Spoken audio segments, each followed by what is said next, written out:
दोस्तों गगन मेरा नाम है और स्वागत है आपका मेरे चैनल में, जहां पर आज हम एक्सप्लेन करने वाले हैं कैप्टन अमेरिका, जो कि 2011 में आई थी। तो अपने श्रवण यंत्रों को मेरे बुखार बिंदु पर केंद्रित रखें, क्योंकि हम इस मूवी की एक्सप्लेनेशन शुरू करने वाले हैं। उससे पहले हमारे चैनल को अगर आपने अभी तक सब्सक्राइब नहीं किया है दोस्तों, तो फटाफट चैनल को सब्सक्राइब कर लें और बेल आइकन भी दबा दें, ताकि आने वाले वीडियोस की नोटिफिकेशन आपको मिलते रहे। आप सबसे पहले वाले वीडियो देखें। चलिए शुरू करते हैं। देख रहे दोस्तों, सूरज उग रहा है, बिल्कुल ही ठंडा क्लाइमेट है। एक जहाज देख रहे होगे आप, बर्फ के नीचे दबा हुआ है। ये यहाँ तक कैसे पहुंचा, इसका पता लगाने के लिए एक रिसर्च टीम लेजर से बर्फ को ड्रिल करती है भैया, एक होल करती है गोल गोल, और इस प्लेन के अंदर जाया जाता है। इसके अंदर जाने में बहुत ही मुश्किल हो रही होती है दोस्तों। टीम मेंबर को एक चीज दिखाई देती है दोस्तों, जो कि कैप्टन अमेरिका की शील्ड की तरह लग रही होती है कुछ, क्योंकि उस पर भी एक रेड, ब्लू और व्हाइट स्टार बना हुआ था भैया। इनको कंफर्म हो जाता है कि ये शील्ड तो कैप्टन अमेरिका की है, लेकिन ये आई कहां से यहाँ पर? क्या इस प्लेन में वो भी था? बहुत सारे क्वेश्चन उनके दिमाग में उठते हैं दोस्तों। अब सीन शिफ्ट होता है पास्ट की तरफ दोस्तों, जहां पे हमें एक सिटी दिखाई जाती है जहां पर जर्मन सोल्जर्स हुआ करते थे दोस्तों। वो अपने लीडर के कहने पर एक एंशिएंट और मिस्टीरियस चीज को ढूंढ रहे होते हैं। जब कोई भी उसको ढूंढ नहीं पाता, तो मिलिट्री का जो कमांडर होता है वो खुद ही एक पादरी से मिलने जाता है। वहां पर उसको एक क्रिस्टलाइन क्यूब मिलता है, जिसे उठाते हुए वो जान लेता है ये तो असली नहीं है। वो प्रीस्ट से पूछता है कि वो है कहाँ जिसकी मुझे तलाश है। तो प्रीस्ट जब उसे कोई जवाब नहीं देता है, क्रिस्टलाइन क्यूब के बारे में नहीं बताता है, तो लीडर वो क्यूब तोड़ देता है और उससे दोबारा पूछता है मुझे बताओ वो कहाँ है। प्रीस्ट उससे कहता है कि नहीं, वो तुम्हारे लिए नहीं है, क्योंकि तुम एक भगवान नहीं हो। उस चीज को सिर्फ भगवान ही हासिल कर सकते हैं, क्योंकि उसी में इतनी ज्यादा ताकत होती है। जब पादरी उसे कुछ नहीं बताता, तो वो खुद ही इधर उधर नजर दौड़ाने लगता है। उसे एक दीवार कुछ ज्यादा ही मिस्टीरियस लगती है, उसमें एक बटन भी लगा होता है दोस्तों। वो उसको प्रेस कर देता है तो उसमें से एक बॉक्स बाहर आता है। तो यहाँ है क्रिस्टलाइन क्यूब, जिससे लाइट निकलने लगती है दोस्तों। अब यहाँ भी सीन चेंज हो जाता है। पिछले वाक्य को पूरा 1 साल हो चुका है दोस्तों। अब हमें 1 साल बाद का सीन दिखाया जा रहा है। यहाँ बहुत सारे लड़कों को देखते हैं जो कि एक ही एज के होते हैं। वहां पर एक लड़का और भी होता है जिसका नाम स्टीव होता है। ये इस मूवी का मेन कैरेक्टर है दोस्तों, मतलब स्टीव ही है अपने ये लल्लू पंजू से, छुटके मुटके से, कैप्टन अमेरिका, कप्तान अमेरिका। अब स्टीव का भैया जो सपना था वो आर्मी में जाने का था, फौज में बत्ती आएंगे हम, लेकिन फिजिकल डिफेक्ट थे उसको भैया, इसकी वजह से उसको सेलेक्ट नहीं किया गया था। अब स्टीव एक ऑफिसर से मिलता है जिसका नाम बकी बांस होता है। स्टीव उसे बताता है कि मैं आर्मी में जाना चाहता था भैया, लेकिन कभी ऐसा हो ही नहीं पाया कि मैं सिलेक्ट हो पाऊं, रिक्रूट ही नहीं हो पाया, मुझे रिजेक्ट कर दिया जाता था। तो बांस उसे बताता है कि भैया आज रात को तुम्हें एक ऐसी चीज दिखाऊंगा जिसे देखकर तुम खुश हो जाओगे भैया। एक ऐसा फेस्टिवल दिखाऊंगा जिसमें तुम्हें फ्यूचर की हर चीज देखने को मिलेगी। अब वो लोग वहां रात को जाते हैं और एंजॉय करते हैं। वहीं पर उनको एक मिस्टीरियस आदमी दिखता है, लेकिन वो लोग अपना फन कंटिन्यू रखते हैं भैया। यहाँ आर्मी ग्रुप की पिक्चर में खुद को देखते हुए स्टीव बांस से कहता है, क्या कभी मैं आर्मी में जा सकूंगा? मेरे अंदर अपनी कंट्री के लिए बहुत एंथुसियाज्म है। मुझे यकीन है कि इतना पैशन, इतना एंथुसियाज्म किसी में है ही नहीं। बांस उससे कहता है कि तुम बीमार हो स्टीव।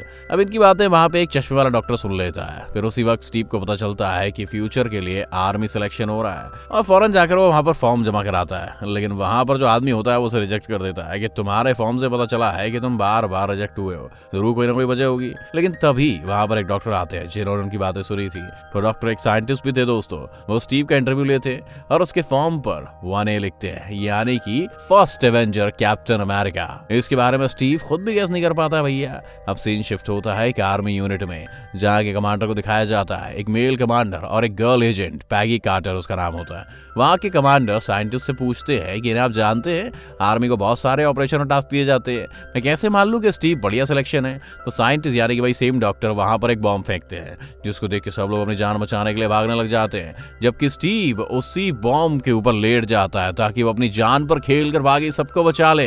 ये देख के सब लोग बहुत इंप्रेस हो जाते हैं और आर्मी कमांडर स्टीव को रखने के लिए मान जाता है भैया, बोले ही क्या। दूसरी तरफ हमें एक आदमी रेड स्कल को दिखाया जाता है। वो अपने साइंटिस्ट के साथ मिलकर क्रिस्टलाइन क्यूब की पावर को टेस्ट कर रहा था और उसको यूज करके ऐसी एनर्जी निकालने की कोशिश करता है जो किसी भी एयरक्राफ्ट को 5-6 दिन तक लगातार उड़ा सके। उसके लिए किसी फ्यूल की जरूरत ना पड़े, हर वॉर में भी उन्हें एनर्जी दे सके ताकि वो जीत जाए।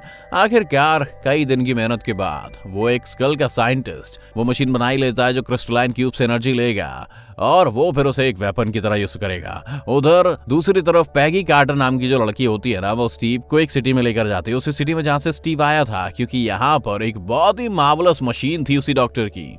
जो कि किसी भी इंसान की ताकत को बढ़ा सकती है और ये आर्मी पर्पस के लिए बनाई गई थी। इस मशीन का जो इन्वेंटर था ना, वो वही आदमी था जिसको हमने फेस्टिवल में देखा था दोस्तों।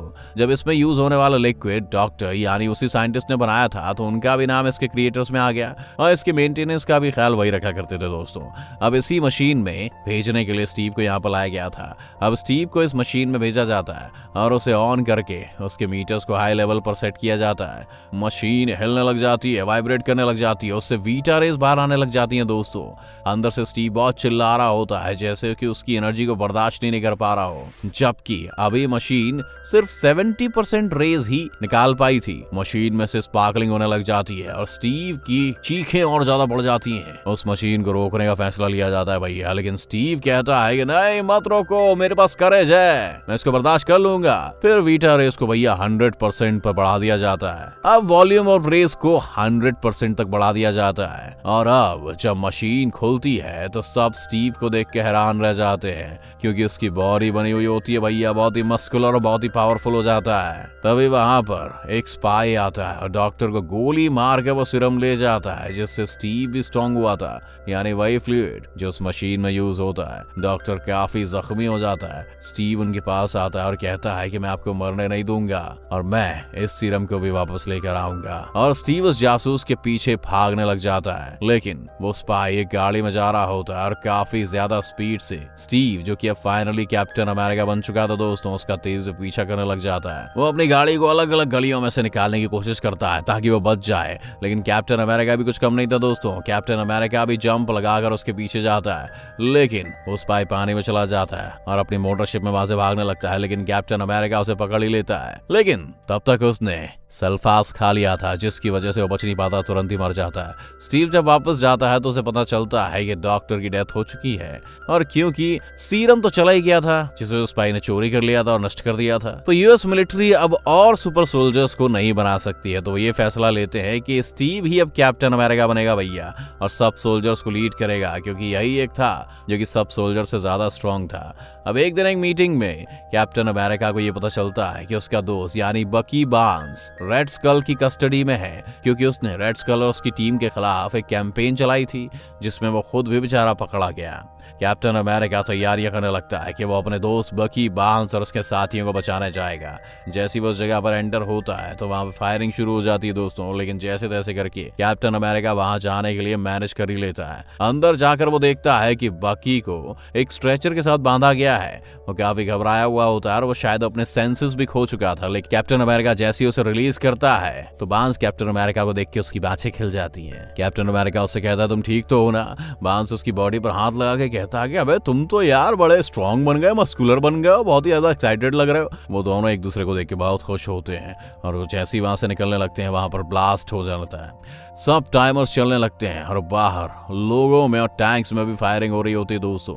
इधर जब कैप्टन अमेरिका और बार्न्स एक ब्रिज पर पहुंचते हैं तो सामने ही रेड स्कल भी खड़ा होता है। रेड स्कल कैप्टन अमेरिका की तरफ उसे मारने वाला होता है, लेकिन कैप्टन अमेरिका यानी स्टीव अपनी शील्ड आगे कर देता है, जिससे रेड स्कल को बहुत गुस्सा आता है और वो अपना मास्क उतार कर नीचे आग में फेंक देता है, जिससे उसका रेड फेस साफ नजर आने लगता है। इसी के साथ रेड स्कल उस ब्रिज को अलग अलग कर देता है ताकि कैप्टन अमेरिका और बार्न्स आगे ना आ सके, और फिर वो अपने साइंटिस्ट को लेकर वहां से भाग जाता है। अब कैप्टन अमेरिका और बार्न्स अपने साथियों को बचाकर वापस अपनी यूनिट में ले आता है, जिसे देखकर कमांडर और बाकी सारे लोग भी बहुत खुश हो जाते हैं। कैप्टन अमेरिका को बहुत अप्रिसिएशन मिलती है। इसी खुशी में एक पार्टी भी रखी जाती है, जिस पार्टी में कैप्टन अमेरिका वहां के सब सोल्जर्स को बताता है कि जब मैं बार्न्स को बचाने गया था तो उस जगह पर जहां पर बार्न्स को कैद करके रखा गया था, मैंने एक मैप देखा था जिस पर रेड स्कल ने कुछ कंट्री के फ्लैग्स बनाए हुए थे। इसका ये मतलब है कि वो हमारे बाद इन कंट्रीज पर अटैक करेगा, तो हमें इसके लिए ध्यान से रहना होगा और क्यों ना हम उन कंट्रीज को जाकर बचाएं।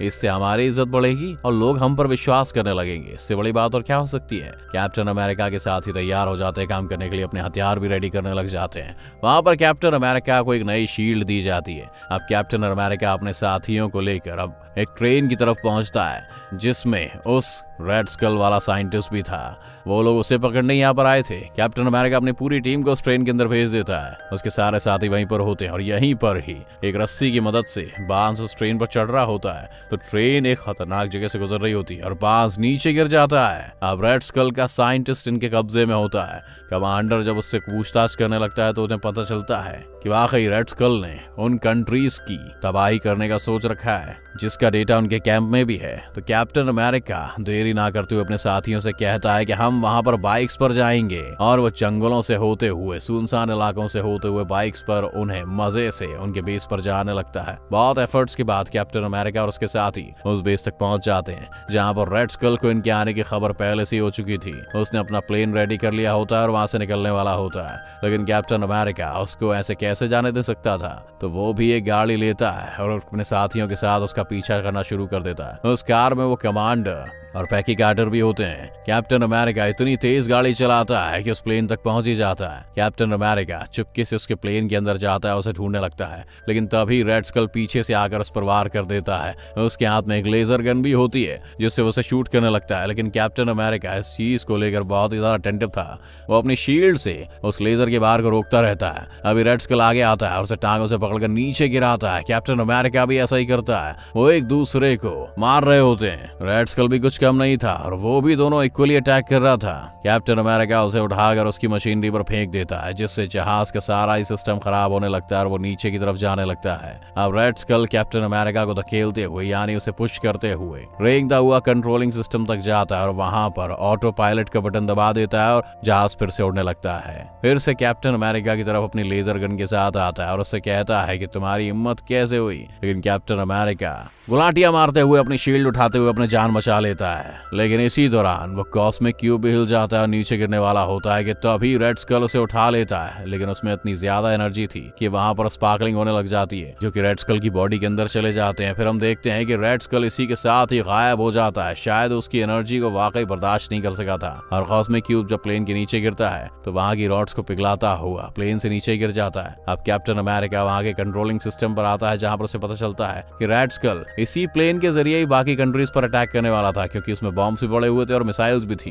कैप्टन अमेरिका सोचता है कि मेरे पास और कोई चारा नहीं रहा है। अगर टाइम खत्म हो गया तो प्लेन अपने आप उस जगह पर मिसाइल छोड़ने लग जाएगा और मैं नहीं चाहता कि मेरी कंट्री तबाह हो जाए या कोई भी जगह तबाह हो जाए। इसलिए वो अपनी जान सेक्रीफाइस करने का डिसीजन लेता है ताकि बस पूरे प्लेन को क्रैश कर दे उस एरिया में जहां पर बर्फ ही बर्फ हो और ब्लास्ट हो तो सिर्फ उसी जगह तक हो और किसी पॉपुलेशन को या किसी भी इंसान को कोई भी नुकसान न पहुंचे। तो वो साथ ही पैगी कार्टर को कॉल करता है और उसे सब कुछ बता देता है कि पैगी मैं अपनी जान कुर्बान कर रहा हूँ। यहाँ पर पैगी काफी उदास हो जाती है। शायद वो उसे पसंद करने लग गई थी दोस्तों, और ना भी पसंद करती हो तो ये सीन ही इतना इमोशनल था दोस्तों। और फाइनली कैप्टन अमेरिका आर्कटिक के उस इलाके में प्लेन क्रैश कर देता है। तभी तो हमने मूवी की शुरुआत में दोस्तों जो देखा था ना, एक रिसर्च टीम को बर्फ के अंदर ये प्लेन कैप्टन अमेरिका की शील्ड मिली थी जो कि इसी सीन से कनेक्टेड थी दोस्तों। तभी उस मशीन के क्रिएटर को दिखाया जाता है, उनको पानी से वो क्रिस्टलाइन क्यूब मिल जाता है। वो कहते हैं अगर क्रिस्टलाइन क्यूब मिल सकता है तो कैप्टन अमेरिका क्यों नहीं मिल सकता। जल्दी वो रिसर्च टीम कैप्टन अमेरिका को भी ढूंढ लेती है, उसे होश में लाया जाता है। अब 70 साल गुजर चुके थे दोस्तों। कैप्टन अमेरिका होश में आने के बाद बिल्कुल ठीक ठाक था, क्योंकि उसमें सीरम की पावर्स जो थी उसको जिस रूम में रखा जाता है, रूम का सारा सेटअप भी पुराना होता है, इवन उसके बाद रेडियो भी पड़ा होता है, ताकि कैप्टन अमेरिका को कुछ भी अजीब ना लगे कि वो अचानक फ्यूचर में कैसे आ गया। लेकिन रेडियो पर जिस मैच की कमेंट्री चल रही होती है, कैप्टन अमेरिका कहता है इस मैच में तो मैं खुद बैठा हुआ था, तो इसकी कमेंट्री लाइव कैसे चल रही है। वो भागकर बाहर जाता है, तभी उसे एक आदमी मिलता है कि अरे तुम बाहर आ गए, हमने सोचा था हम तुम्हें धीरे धीरे बताएंगे ताकि तुम घबराओ नहीं, तो चलो तुमने पता लगा ही लिया है, इसको समझ भी जाना। मुझे अच्छा लगा कि तुम इतने ज्यादा समझदार हो। इसी के साथ दोस्तों यानी कैप्टन अमेरिका के पहले पार्ट का अंत हो जाता है। आपको इसकी एक्सप्लेनेशन रोमांचक लगी ना?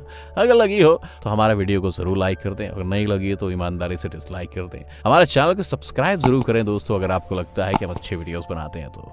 मेरी आवाज में और वीडियोस देखने के लिए हमारे साथ जुड़े रहिए। तब तक के लिए टाटा बाय बाय अलविदा, मिलते हैं दूसरे वीडियो में।